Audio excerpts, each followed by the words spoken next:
This story is real, but the names are fake to protect those still hiding the truth. It begins in a quiet Delaware suburb where a sprawling estate owned by a retired politician hums with something unnatural. Neighbors whisper about late-night lights flickering red through the curtains, but no one dares knock. Last summer, a stray dog wandered too close and vanished, its collar found shredded near the gate.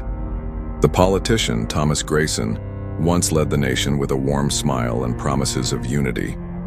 Now he's frail, rarely seen, while his son James runs the show. James is charming too perfect with eyes that linger like he's peeling your skin back. Locals say he's changed since college when he started collecting odd books and disappearing for weeks. He came back different, sharper, colder, and the house began to feel alive. Emily Carter, a retired librarian, decided to dig deeper.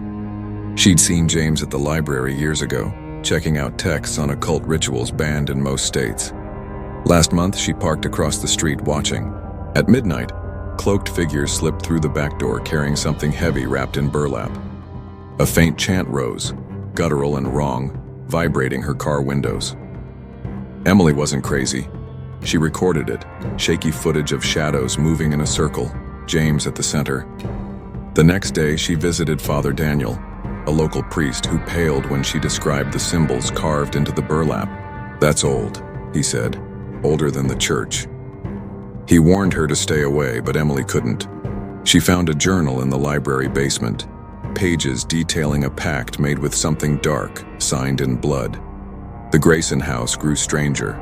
Birds stopped flying over it. Delivery drivers swore they heard scratching from the walls. Emily went back, this time with a camera and a cross. She crept through the yard, peering into a basement window. There, James stood over a stone altar, his hands stained red, surrounded by candles that burned without melting. A shape writhed in the burlap, small, alive, and whimpering. She stumbled back, her breath loud in the silence. Then the chanting stopped. James turned, his eyes locking onto hers through the glass. He smiled, slow, wide, and empty. Emily ran, but the air thickened, her legs slowing like she was wading through tar. She made it to her car, hands trembling as she fumbled the keys. The next morning, Emily was gone. Her car sat in her driveway, engine cold, camera missing. Father Daniel found her journal on his doorstep, pages torn except for one line. He traded power for blood, and it's never enough. That night, the Grayson estate glowed red again, and a child's shoe appeared by the gate, clean, new, and impossibly small. James still walks free, shaking hands at fundraisers, his smile a mask.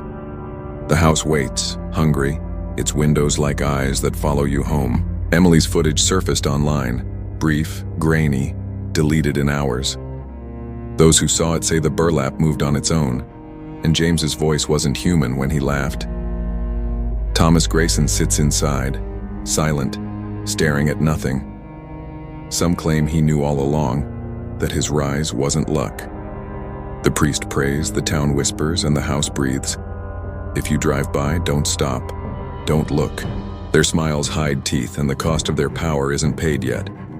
Last week, a cop patrolling nearby heard scratching from the estate's fence. He found claw marks, deep, fresh, and pointing outward. He quit the next day, muttering about eyes in the dark. The Grayson legacy festers, and whatever James called up isn't done. It watches, it wants, and it knows you're listening. Stay away from that house, stay away from him. Because when the lights flicker red, it's not a warning, it's an invitation. If you've ever trusted a smile that felt too perfect, stop now. This story will crawl under your skin and prove some families hide more than secrets. They hide deals with the dark. Based on whispers too real to ignore, it's about a house that watches, a son who traded his soul, and a power that's still feeding. Turn back if you're not ready to see what's behind their grin.